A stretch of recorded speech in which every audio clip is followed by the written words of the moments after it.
শুক্রবারের একটা নতুন ব্লগ। শুক্রবার মানেই ভালো খাবার, একটু পোলাও মাংস খাওয়া, সবাই মিলে একসাথে লাঞ্চ করা, যেটা সব সময় করা হয় না।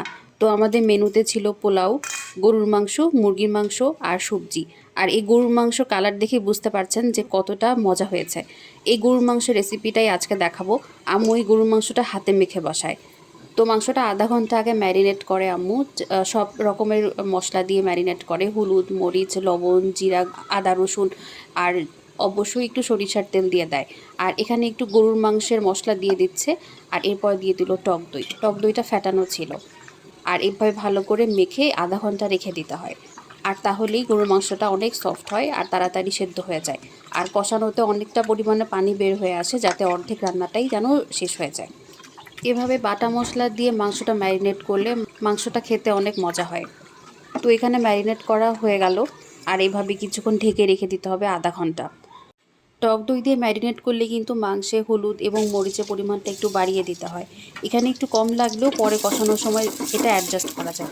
আম্মু ম্যারিনেট করার সময় কখনই পেঁয়াজটা ব্যবহার করে না, কারণ আম্মু ভাজা পেঁয়াজ মাংসে ব্যবহার করতেই বেশি পছন্দ করে। তো এখানে পেঁয়াজটা ভাজা হয়ে গেলে একটু বেরেস্তা তুলে রাখলো। এটা পরে শেষের দিকে অ্যাড করলে তাহলে ঝোলটা ঘন হয় আর খেতে বেশ ভালোই লাগে। একটা বাগার দেওয়ার মতো ঘ্রাণ আসে। তো এখানে ম্যারিনেট করা মশলাটুকু ধুয়ে একটু পানি দিয়ে দিল আর গরম মশলা দিয়ে দিল। বাস এভাবেই মাংসটা কষানো হবে অন্তত প্রায় আধা ঘন্টা থেকে 40 মিনিট। আর এখানে কোনো পানি ব্যবহার করা হবে না। আর মাংস থেকে 15-20 মিনিটের মধ্যেই অনেকটা পানি বের হয়ে আসে। আর এভাবে মাংসটা কষানো হয়ে যায়। তো মাংসটা কষানো হয়ে গেলে আম্মু এখানে কিছুটা আলু দিয়ে দিচ্ছে। আলু দিয়ে এই মাংসের ঝোলের মধ্যে আলুটা কিছুক্ষণ কষানো হবে। এখনই পানিটা দেওয়া হবে না, কারণ আলুর মধ্যে এই মাংসের মশলাটা ভালোভাবে ঢুকতে হবে। এভাবে আরও 10 মিনিট ঢাকনা দিয়ে আলুটা ভালোভাবে কষানো হতে হবে। আর এরপরে ঢাকনা সরিয়ে দিতে হবে ফুটন্ত গরম পানি। আর এই গরম পানিটা দিতে হবে ঝোলের জন্য। আর যেটুকু মাংস সেদ্ধ হওয়া বাকি আছে সেটুকু সিদ্ধ হয়ে যাবে এই পানিতে। তো পানির পরিমাণটা একটু বেশি দেওয়া হচ্ছে, কারণ আমরা একটু ঝোল বেশি রাখবো। ঝোল রাখার জন্য একটু বেশি পানি দেওয়া হচ্ছে। আর শেষের দিকে পেঁয়াজ বেরেস্তা যেটুকু তুলে রাখা হয়েছিল সেটুকু দিয়ে দিবে। আর এই চুলায় আম্মু রান্না করে নিচ্ছে মুরগির মাংস। তবে মুরগির মাংসটা আম্মু হাতে মেখে কখনোই বসায় না। আম্মু পেঁয়াজ ভেজে সব মশলা একসাথে দিয়ে কষিয়ে নেয় ভালো করে। এখানে সব রকমের গরম মশলা সহ গুঁড়া মশলা, বাটা মশলা, সব মশলা দিয়ে ভালোভাবে কষিয়ে নিল। আর এখানে একটা টমেটো দিয়ে দেওয়া হয়েছিল। এরপরে ভালোভাবে মশলাটা কষানো হয়ে গেলে আম্মু এখানে মুরগির মাংসটা দিয়ে দেয়। আর এই ঝোলেই মুরগির মাংসটা কষানো হয়ে যায়।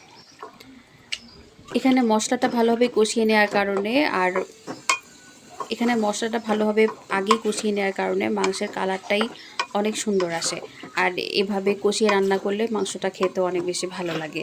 আর যেহেতু এটা ফার্মের মুরগি না, এটা দেশি মুরগি, তাই এখানে একটু ভালোভাবে কষিয়ে নেওয়া হচ্ছে। আর কষানোর সাথেই আলু দিয়ে দিল আম্মু।